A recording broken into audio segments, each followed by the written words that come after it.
संजय कुमार जी। राधे राधे। महाराज जी राधे राधे, आपके चरणों में कोटि कोटि प्रणाम। महाराज जी, क्या मात्र नाम जप से भौतिक जीवन की अरे प्रतिकूलता? केवल नाम जप से ही, मात्र ने केवल नाम जप से ही बात बनेगी, और कोई दूसरा साधन नहीं है। नहीं है। कृतयुगे ध्यायते विष्णु त्रेतायाम यजतई मुखई द्वापरे परिचर्याम कलौ तद्धरि कीर्तनान। भगवन नाम कीर्तन, भगवन नाम जप, जो चाहो खरीद लो, लोक परलोक जो चाहो खरीद लो। नाम रूपी परम धन पर करके तो देखो, दो चार बार करोगे तो कहोगे कोई लाभ में नहीं। ऐसे नहीं। जैसा हम सिद्धांत है, जैसे रोग है सालों का पुराना है तो वर्षों दवा चलती है ना, वर्षों परहेज के साथ दवा लेते रहो और धैर्य पूर्वक धीरे धीरे वो छीन। तो ये तो अनंत जन्मों का पुराना रोग है हमारा भव रोग। नाम औषधि है, गुरुदेव वैद्य है, बताया हुआ उनका सिद्धांत परहेज है कि ऐसे चलो, ऐसा ये मत करो, ऐसा मत देखो, ऐसा मत सुनो। परहेज से चलोगे, नाम जप करोगे, जो चाहो खरीद लो, जो चाहो प्राप्त हो जाएगा। जब भगवान बिक जाते हैं नाम जापक के हाथ से, तो ये लौकिक भौतिक सामग्री की क्या बात है। आप बिल्कुल पक्का मानिए, कभी जीवन में किसी से ऐसे नहीं किया, पक्का मानिए। केवल आदेश आचार्यों का भिक्षान्नम औषधम, तो ब्रजवासियों के दरवाजे रोटी, अगर रोटी मांगा और उन्होंने रोटी नहीं दिया और 50 रुपये निकाले कि कुछ खा लेना जाके, नहीं ले, नहीं। आप देखो, अगर ये प्रश्न क्या नाम जपने से भौतिक सुख भी मिल जाता है क्या, उसकी महिमा को देखो। वो अपने जनों का एक पक्ष ये दिखाती है कि खाने को भी नहीं है, और टाट ओढ़ते हैं सर्दी में, कुशासन पे लेटते हैं, और उस समय सोचते थे कि हमारी बड़ी दुर्गति होगी क्योंकि किडनी खराब है, पैसा है नहीं, वास है नहीं, कोई पानी देने वाला नहीं। समय बदला, उसने नजर की, हजारों हाथ सेवा के लिए तैयार हैं, हजारों नेत्र प्यार से देख रहे हैं। क्या मतलब कुछ बोल नहीं सकते। ये क्यों है? ये हमारी तपस्या का फल है कि तपस्या का फल ये होता है क्या? ये तो पापियों के पास भी है। नहीं, वो दिखा रहे हैं कि अगर भक्त का एक पक्ष ये है तो एक पक्ष ये है। अब लगा कि सैकड़ों लोगों का परमार्थ बन रहा है। अब जैसे ये ना बना हो तो आप कहां बैठ के सुनोगे? अब इतने ज्यादा लोग हो जाते हैं तो हाथ जोड़ के इनको कहना पड़ता है हमारे पास व्यवस्था नहीं है कि हम आपको बैठा सके। 200, 300, 400 बैठा सकते हैं। तो भगवान ने जो किया वो मंगल देख करके उसे स्वीकार किया। भजन में कौन सी सामर्थ्य नहीं, हम यही कहते हैं जो चाहिए तुम्हें पर करो। एक स्थिति है वहां तक पहुंचने पर। ऐसा नहीं कि 2-4 माला घुमाए और चेक आ जाए, ऐसे नहीं है। उसकी निष्ठा देखी जाएगी उसका, और फिर तो खरीद लो, भगवान बिक जाते हैं नाम से। तो ऐसे संगीता जी मथुरा से। राधे राधे। राधे राधे महाराज जी, आपके चरणों में कोटि कोटि प्रणाम। गुरु जी, आपसे प्रश्न है कि क्या हम यहाँ भी कर्म का फल भोगते हैं और नरक में भी कर्मों का फल भोगते हैं? ऐसे तो कर्म का हिसाब 2 बार भोगना पड़ता है महाराज जी, क्या ऐसा है? जब पुलिस चोर को पकड़ती है तो घर से डंडा मारती हुई ले जाती है, फिर थाने में मारती है, फिर इसके बाद न्यायाधीश उसको दंड देता है। होता है ना प्रक्रिया। हम प्रगट का उदाहरण देते हैं। पहले घर से पकड़ने से लेकर के थाने तक, जय बार मन आया तय बार लात घूंसा थप्पड़, और थाने में डट के डंडों से पिटाई, और इसके बाद हथकड़ी लगा करके पूरी फाइल बना करके जज के सामने, फिर वहां उसको सजा सुनाई जाती है। अभी तक क्या हो रहा था? अभी तक दंड नहीं दिया गया क्या? कर्म का इतना भयानक फल होता है। यहां देख लो, 5 मिनट दुष्कर्म किया और आजीवन जेल या फांसी की सजा। तुम्हें नर्क को ऐसा लगता है कि कहानी कही जा रही है? कहानी नहीं है। जो जेल जाते हैं ना, फिर लौट के जब आते हैं ना, तो कहते हैं कि दूसरे के जूते खा लो लेकिन जेल मत जाओ, ऐसा कर्म मत करो। जब वहां 10वें वर्ष 20वें वर्ष उनके बीच में रहना पड़ता है, जो सब गलत काम करने वाले लोग, तब उनका जीना मुश्किल हो जाता है। तो भाई 5 मिनट उन्होंने अपराध किया था तो 10 मिनट दंड दे देते, आजीवन कारावास क्यों? आप प्रश्न कर सकते हो क्या? कानून है, कानून ऐसे भागवतिक कानून है। आप अगर पाप कर्म करोगे तो दुर्गति शब्द है, यहां भी और वहां भी। घर में भी चैन से नहीं रहने देंगे और जेल में भी चैन से नहीं रहने देंगे। आपको दंड भोगना पड़ेगा। इसलिए डरो, कानून से डरो, समाज से डरो, धर्म से डरो, अपराध से डरो। कोई गलती ना हो जाए। मनुष्य शरीर मिला है, बुद्धि है, विवेक है, उससे काम करो। पशु थोड़ी हो। अब मनमानी करोगे तो ठीक है, आज तुम्हारे पुण्य काम कर रहे, नहीं फंस रहे हो, कल ऐसी जगह फंसोगे, हाँ चकनाचूर हो जाओगे, किसी काम के नहीं रहोगे। इसके बाद फिर दंड। किसी ने कहा जैसे हम मर जाते हैं तो शरीर तो यहां छूट गया, फिर दंड किसको मिलता है?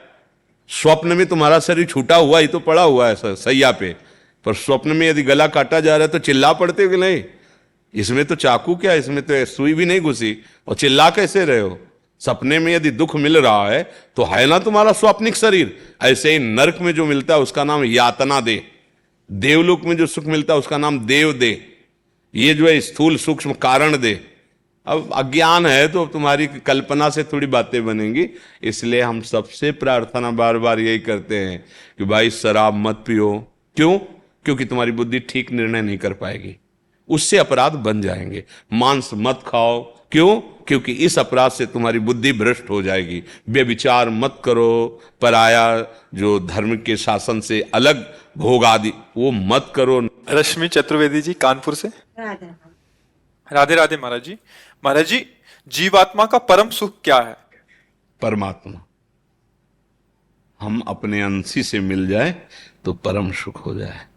उन्हीं को परमानंद कहते हैं, उन्हीं को ब्रह्मानंद कहते हैं, उन्हीं को भगवदानंद कहते हैं, उन्हीं को ज्ञानानंद कहते हैं, उन्हीं को प्रेमानंद कहते हैं। जैसे छोटा सा बच्चा बिछुड़ गया अपनी माँ की गोद में पहुंच जाए, उसे विश्राम मिल जाता है, ऐसे ही जब जीव भगवान को प्राप्त होता है तो उसका परमानंद की अनुभूति होती है। बिना भगवान के भटकना ही भटकना है। न जाने कितने जन्म हम भटक चुके, न जाने कितनों को अपना अपना माना, पर कोई हमारे साथ नहीं है। इस जन्म भी कोई साथ नहीं जाएगा। मानो अभी शरीर छूट जाए तो कौन साथ है नहीं, पर गोविंद साथ है।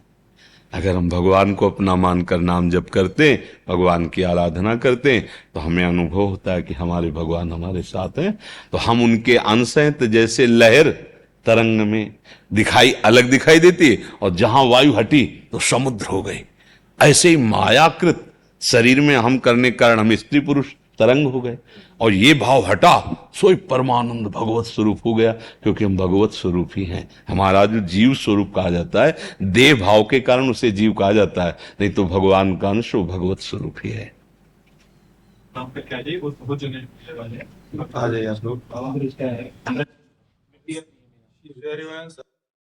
क्या है कि जैसे सुनो प्रभु, हाँ सुनो, बात क्या है, हमारी किडनी खराब शरीर की।